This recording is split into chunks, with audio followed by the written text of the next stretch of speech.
Oke, berikut saya akan menjelaskan cara pengisian dan setup untuk siklus budidayanya dan mengisi data per kelompok termasuk transaksi yang berkaitan dengan budidaya. Jadi di aplikasi ini atau budidaya ini berbeda-beda karakter dari pengisian budidayanya seperti petelur atau pertanian, tambak ikan itu beda-beda perlakuan terhadap pencatatan siklus budidaya maupun pencatatan perkembangan pemeliharaan di masing-masing kelompok. Di sini saya akan memberikan tutorial untuk pengisian budidaya kopi ya, contohnya di sini yaitu tanaman atau pertanian atau perkebunan yang mempunyai jangka waktu, jadi penanamannya sekali, kemudian panennya berkali-kali, dan durasi atau periode atau siklus itu sangat panjang, bisa tahunan, puluhan tahun, atau bahkan untuk kopi ini 30 tahun ya. Dan tutorial ini satu untuk yang tipikal atau karakter dari hasil panennya atau budidayanya sama. Jadi bisa digunakan untuk anggur, bisa digunakan untuk alpukat yang karakternya sama. Ya. Tapi tidak bisa digunakan untuk petelur karena beda. Ya.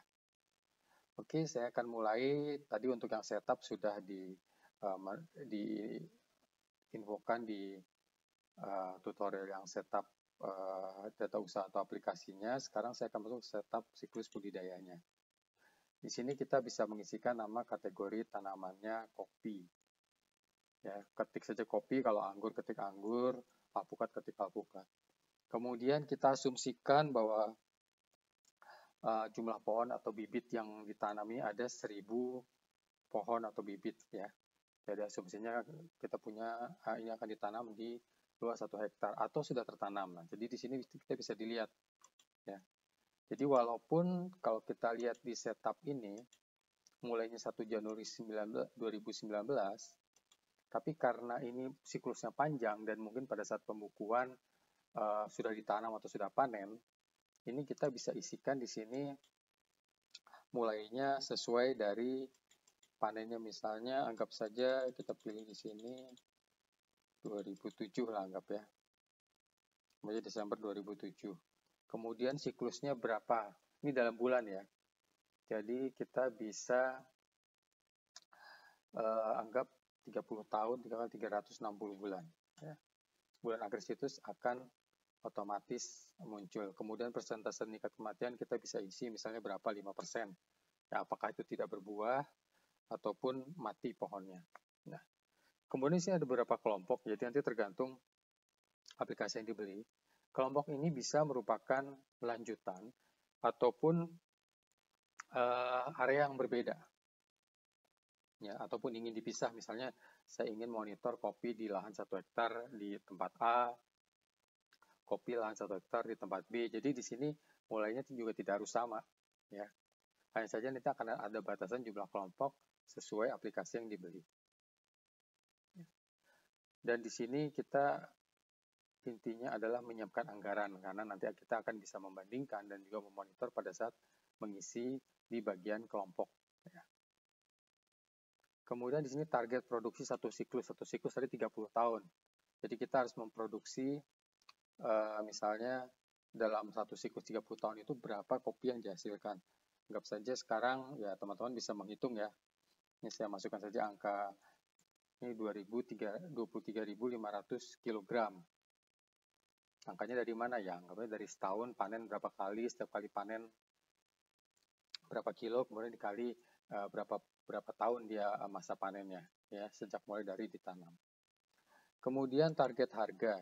Ini target harga adalah rata-rata. Nanti kita bisa menentukan harga pada saat penjualan itu di bagian harga hasil panen di sini. Ya. Tapi di sini kita bisa mengisikan harga rata-rata untuk kebutuhan anggaran. Misalnya kita isi per kilonya 60.000, kita isi 60.000 di sini. Ya. Oke, di bawah total pendapatannya selama satu siklus ya, yang 30 tahun tadi. Ini angkanya akan muncul. Kemudian kategori aset. Nah, aset ini kita bisa tuliskan di sini ya, bibit kopi, lahan. Ini kita ketik saja, kemudian ada aset lain, tinggal diedit namanya, misalnya mau ditambahkan apa lagi, Misalnya kita tulis saja perlengkapan lainnya, ini satuannya apa, ada buah, ada hektar, set, paket, atau misalnya paket juga. Jadi kita bisa buat seperti ini. Kemudian jumlahnya, ini hubungannya yang kita beli pada saat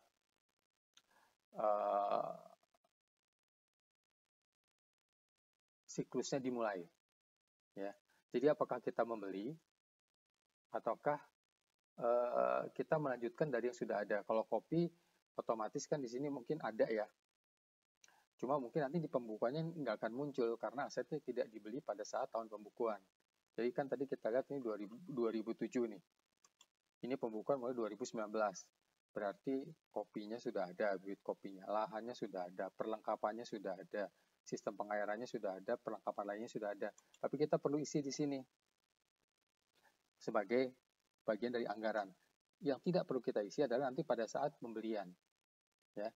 Jadi di sini kan kalau kita masuk ke pembelian, ya, ini adalah pembelian di tahun pembukuan.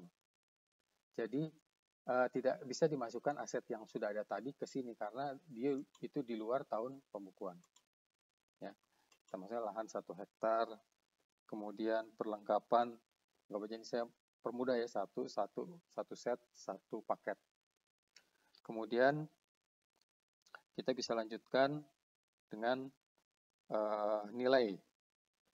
Misalnya dulu waktu beli ini harganya 10.000 ya, anggap 2007 tadi. Kemudian lahannya ini anggap aja waktu itu kita beli 100 juta. Ini lahan bisa macam-macam, bisa sewa. Kalau sewa ya tidak perlu dimasukkan di sini kategori aset karena bukan punya kita bisa masukkan nilai sewanya di sini yang 10 juta, cuma nanti di sini tidak bisa masuk menjadi aset. Ya, karena ini bukan aset dari teman-teman sekalian. Jadi tinggal hitung sewanya selama tadi 30 tahun berapa, misalnya hak guna pakai ya. Jadi di sini aja nilai segitu, tapi jangan dimasukkan sebagai aset. Tapi bisa dimasukkan sebagai bagian dari anggaran. Ya. Kemudian ada perlengkapan. Ya, anggap saja ini kita masukin aja angka 10 juta,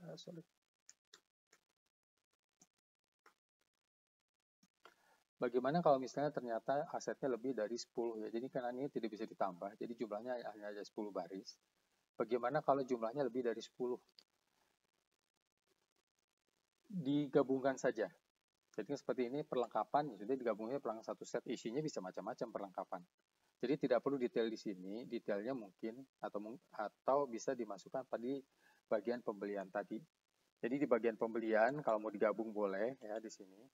Tapi kalaupun dipecah boleh, misalnya mau beli perlengkapan 1, perlengkapan 2, atau gabung 1 perlengkapan, nilainya sekian. Ya. Jadi yang bisa banyak di bagian pembelian kategori HPP ini.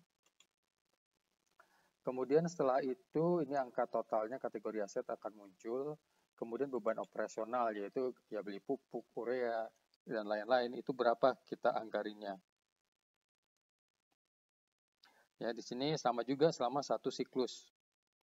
Jadi 1 siklus bisa, misalnya kita bisa, ini kan satuannya ton ya, ini bisa ditambah di sini ya. Ya. Ini juga bisa digabung, bisa dipecah, ini kan bisa pupuk NPK nih ya, NPK. Jadi bisa juga dipecah, jadi gimana teman-teman saja.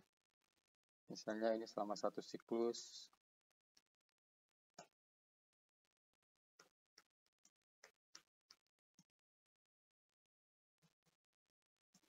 tahun, anggap 30 tahun, ini anggap 30 paket ya.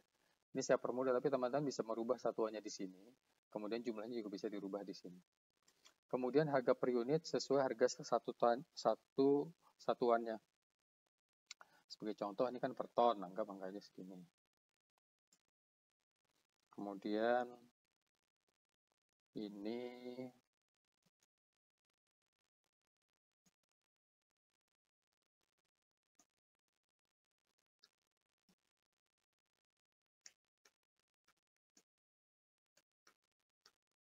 Oke, sudah ya. Angka totalnya akan muncul di sini. Oke, pada dasarnya kita sudah menyelesaikan untuk satu siklus per kelompok, dan ini adalah kelompok yang pertama. Bisa dilanjutkan dengan kelompok kedua, 3, dan seterusnya jika ada. tapi di sini saya akan mulai lanjut ke harga hasil panen ya. Jadi ini kan kopi ya, jadi ini bisa teman-teman juga tentukan. Misalnya kopinya grade 1, grade 2, atau hanya satu grade saja, kopi saja, atau misalnya mau dibuat ada kopi berdasarkan unitnya berapa kilo, kopi. Jadi bebas ya di sini untuk nama produk jualnya apa dan unitnya apa berdasarkan pembedaan yang teman-teman ingin lakukan. Kemudian di sini kolongan harga jual ini ada angka 1, 2, 3 sampai 10, ini nanti akan sebagai referensi di sini kalau di penjualan ya. Jadi di penjualan di sini teman-teman akan melihat golongan harga. Nah, ini yang referensinya sesuai dari golongan harga ini. Ya, jadi pada saat nanti kita klik 1, 2, 3, dan seterusnya, ini nanti akan muncul harga sesuai harga yang dimasukkan. Jadi misalnya sekarang, ya ini juga sama. Misalnya harganya 70.000, 80.000, 90.000, dan seterusnya, ya, tinggal dimasukkan harganya. Dan nggak perlu diisi semua. Ya. Itu untuk daftar produk panennya.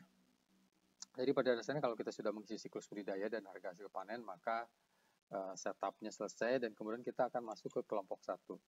Di sini kita bisa lihat, ya. Jadi data yang kita masukkan di bagian siklus tadi, setup tadi, itu akan muncul di kolom proyeksi di sini. Angkanya akan muncul semua di sini. Nah, ini akan digunakan sebagai angka perbandingan dengan realisasinya, di mana data realisasinya akan mengambil data di sebelah kanan ini. Ya. Saya jelaskan dulu di sini tabel yang paling kiri ini adalah tabel proyeksi dan realisasi berdasarkan siklusnya. Kemudian tabel ini adalah rekap panen ya, karena tadi adalah ini panen yang panjang. Di sini dibuat panen nomor, jadi panen pertama, panen kedua, panen ketiga, dan seterusnya. Kemudian ini adalah mulai dari bulan pertama kali siklus Desember 2007 ya. Nanti akan dilihat nih jumlah panennya per tahun itu berapa, per bulan, per tahun itu berapa. Ya, jadi setiap bulannya nanti pasti akan ada kosong, dan ini dibuat sampai 30 tahun ke bawah kalau teman-teman ingin memonitor. Ya, jadi ada panen berdasarkan nomor di bagian atas dan panen berdasarkan bulan di bagian bawah. Jadi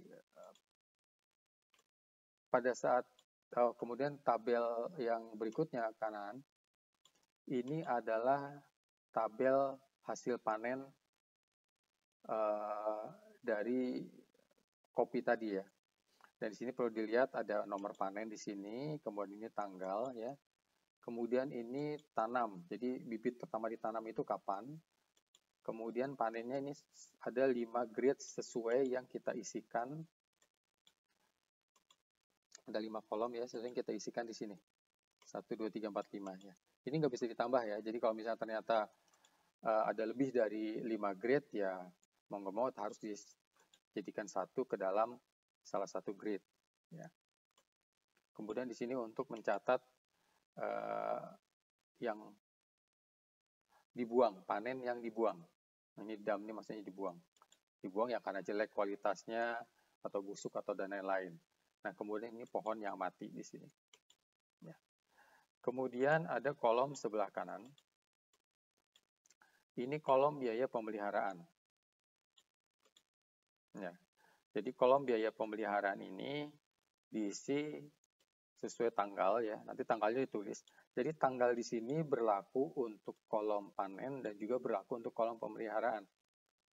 Ya. Jadi tidak ini tanggalnya mana, tanggalnya ikut di sini. Jadi tanggalnya di sini kita bisa mengisi di baris yang sesuai tanggalnya. Kemudian di bagian kanan ini ada alokasi. Jadi gini, untuk biaya pemeliharaan itu pembeliannya itu dilakukan di modul pembelian di sini. Ya. Kenapa dilakukan di sini? Karena nanti kalau misalnya punya harus serve lebih dari satu kelompok dan pembeliannya baru, misalnya beli pupuk untuk 2 kelompok.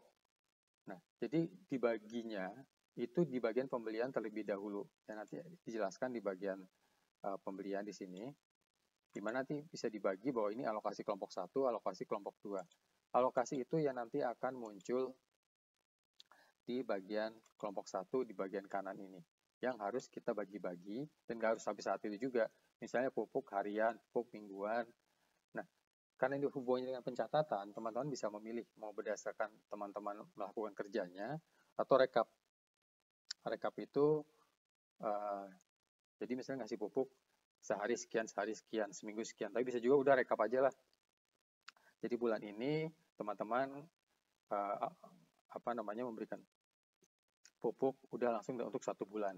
Nilainya sekian. Ya, sesuai jumlahnya kilogram misalnya. Sekian kilogram bulan ini.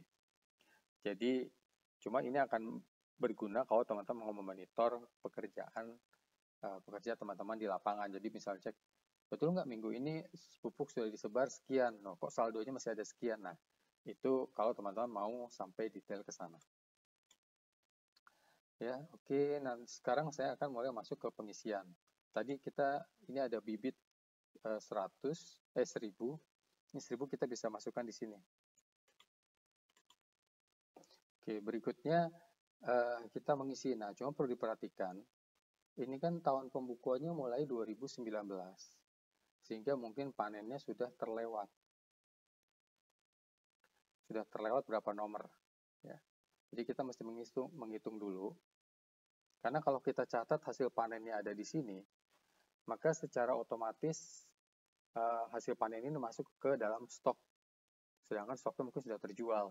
Jadi karena ini kita mencatatnya di pembukuan mulai 2019, maka kita bisa melihat misalnya sekarang ya panen kita bisa tulis nomor 1 lagi nggak ada masalah. Tapi kalau misalnya kita pengen detail, ini panen keberapa sih? Oke, 2019, 2007, anggap mulai panen 2007, 2008, 2009, 2010 misalnya panen pertama.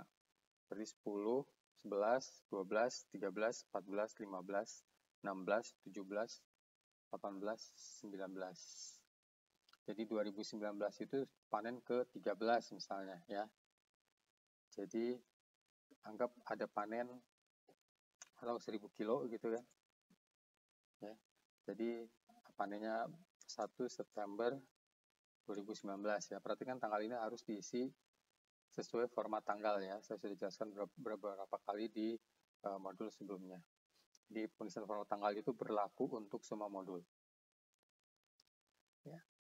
Oke, kemudian di sini ada biaya pemeliharaan. Nah, biaya pemeliharaan ini anggap aja setelah panen ya. Ini saya asumsi setelah panen. Mungkin bagus tadi sebelum panen. Tapi nggak apa, ini karena ini untuk contoh 1 Oktober 19. Ya. Jadi kita bisa isi di sini. Misalnya perlu pupuk nih berapa? 1 ton. Kemudian pupuk urea berapa? 100. Ya. Dan pencatatan biaya pemeliharaan itu bisa berdasarkan tanggal. Bisa juga di mana tanggal itu bisa isinya adalah rekap dari 1 bulan. Misalnya kita tidak ingin mengisi detail tiap hari karena mungkin tidak ada tenaganya. Kita bisa masukkan misalnya per tanggal 30 November 19. Ini anggap 5 ton. Kemudian pupuknya 300 misalnya ya. Contoh ya ini. Jadi bukan angka sebenarnya dan mungkin berbeda dengan real di lapangan. Kemudian tenaga kerja paketnya, nah tadi 1 paket 1 tahun mungkin pemupukan hanya 3 atau 4 kali, berarti ini dari 1 paket per tahun anggap seperempatnya ya. Bisa diisi seperti ini. Dan angka ini juga bisa teman-teman isikan dulu di depan untuk memproyeksikan kebutuhan. Jadi perhatikan ini kan saldo. Saldo ini adalah berdasarkan pembelian di bagian pembelian bahan baku tadi, pembelian ini ya. Karena begini, karena pembelian ini mungkin lebih dari untuk kebutuhan 1 kelompok. Kebetulan ini contohnya 1, tapi mungkin untuk membeli 2 kelompok, 3 kelompok, belinya bulk 1 gitu. Kemudian di sini diisi, kemudian nanti akan dibagi di sebelah kanan. Makanya ada alokasi per kelompoknya. Ya, nanti akan dijelaskan di bagian pembelian. Teman-teman bisa, atau kalau langsung teman-teman bisa lihat yang tutorial bagian pembelian. Ya. Jadi kalau misalnya angka ini sudah diisi, Ya, ada hasil panen, kemudian pemeliharaan. Nanti akan muncul di sini bagian realisasi. Ini kebetulan karena belum ada pembeliannya, harganya belum muncul. Ya, nanti akan saya tampilkan, memang sudah ada isinya. Cuma saya akan teruskan dulu pengisian di kelompok 1 agar teman-teman paham bahwa cara pengisiannya adalah seperti ini. Oh ya, satu lagi tadi kelupaan, ini bulan awal siklus pembayaran harus diisi ya.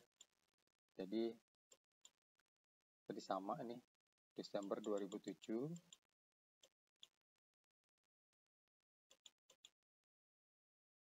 Desember 2007, kemudian bulan akhir ini sebaiknya diisi dulu ya, agar biar kelihatan angkanya di sini. Nanti bisa dirubah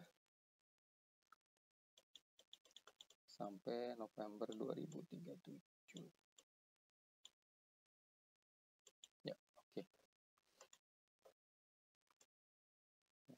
Itu jadi setelah kita isi angkanya di sini, nanti akan kita bisa cek laporan. Di sini ada laporan stok bahan baku, ini hubungannya dengan tadi kalau kita sudah beli dan penggunaannya dimasukkan ke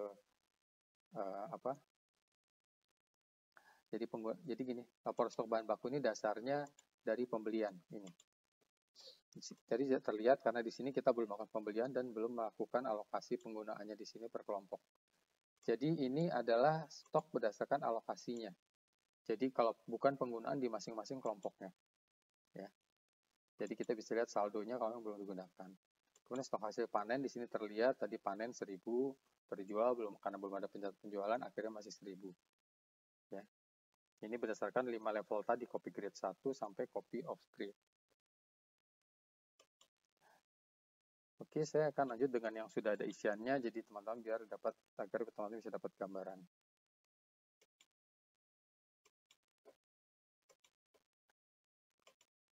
Oke, di sini teman-teman bisa melihat ya.